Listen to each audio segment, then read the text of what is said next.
It's a Minimalist Monday edition of Optimal Living Daily, episode 2483. Minimalism is not an end goal, it is a tool, by Shawna Scafe of simpleonpurpose.ca.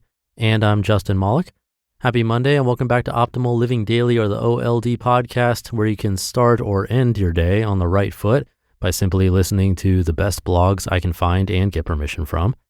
So with that, let's get right to it and start optimizing your life.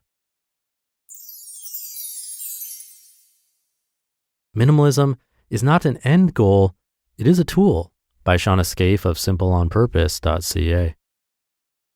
I've been practicing minimalism for about 5 years now, but if you came to my house, you wouldn't assume I was a minimalist.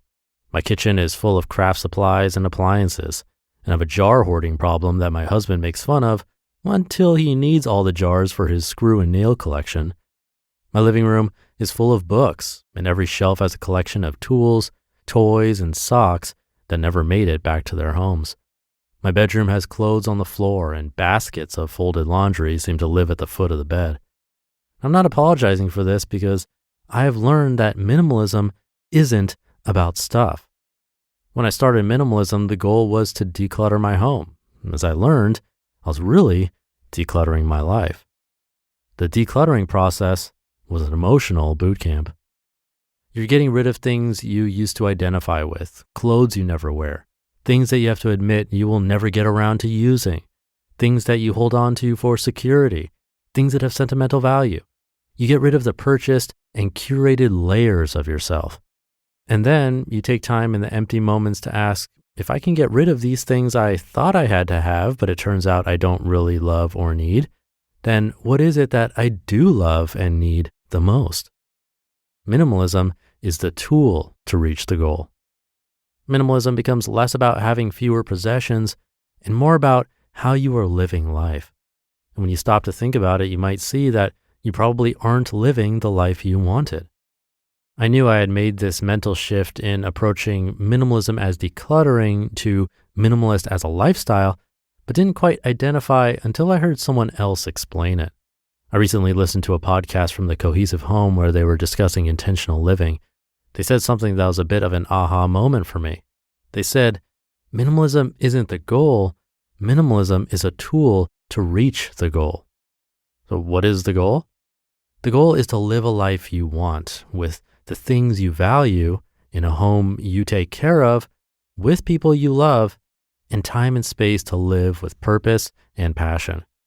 All of this equals intentional living, aka life on purpose. It had taken me getting rid of over half my possessions to see how much complacency had seeped into all areas of my life. They say that clutter is a form of delayed decisions. I wasn't ever making any decisions. I was just reacting to things. I could see that if I stayed on this path, that things would deteriorate: my health, my finance, my relationships, my sense of passion and purpose. I knew I didn't want that. These past few years, I've been looking for ways to incorporate more dreaming, more planning, and more action in my life. It hasn't been seamless or easy or very clear on what I should do next, but I feel more awake to my life. Why minimalism works as a tool. How could putting things into garbage bags and thrift store bins cause such a shift? When I think about how minimalism led to such a life change, I can see how it makes sense. When we learn about minimalism, there is a clear action and a clear why.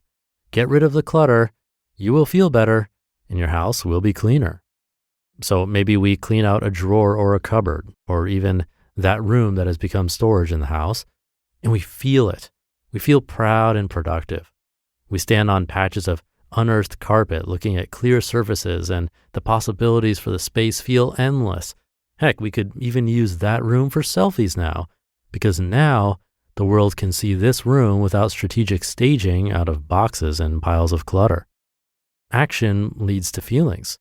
We underestimate this fact. If we act in line with how we want to feel, for the most part, the actions will result in the feelings.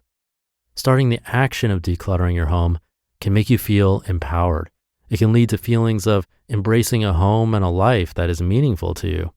Of course, if you're suffering from a mental health issue, then talk to your doctor about this. Don't assume that actions will supplement your need for professional support. making minimalism work for you. Of course, it can be hard to sustain enough steam to purge the whole house and keep going through it over the years. Finding ways to stay motivated can be so important. I find that doing something simple like cleaning out a drawer each month can help me remember those feels of being in control of my space versus my space being in control of me. Minimalism can feel overwhelming if you treat it as a Pinterest standard end goal. But when you start to view intentional living as the end goal, you see minimalism as something that can reach into your daily life and mindsets to help you accomplish a life on purpose. You just listened to the post titled, "Minimalism is not an end goal, it is a tool," by Shawna Scafe of simpleonpurpose.ca. Thank you to Shawna. I do agree here. For me, having read minimalism content to you for over 6 years, I'm in a similar boat. I still have stuff that I don't use, but now there's always a sort of question in the back of my mind about how I want to live life, and this is especially true with purchases. It's pretty rare these days where I'll have that twitch to just buy something that will end up sitting in a closet or drawer for years. I feel like I'm now more intentional with purchases, especially the more expensive ones. The one thing that always boggles my mind is how most of the things we have in our home was money that was at some point in our bank accounts. Sure, we have gifts and hand-me-downs, but I'm sure most of it was purchased with our money. And if we were to catalog how much we actually use, the things that are consistently adding value to our lives, and then summed up the money we spent for all the other things that we don't typically use, I'd be terrified to see how much money that would represent. Just take a look at a space that could use decluttering around you, maybe a closet or garage, anything along those lines, and visualize original price tags on everything. It's quite shocking. For me, hearing these articles helps me remember that. It's had an impact in how I live for the better, so hopefully it's doing the same for you too. And with that, have a great rest of your day and week, and I'll be back tomorrow reading to you where your optimal life awaits.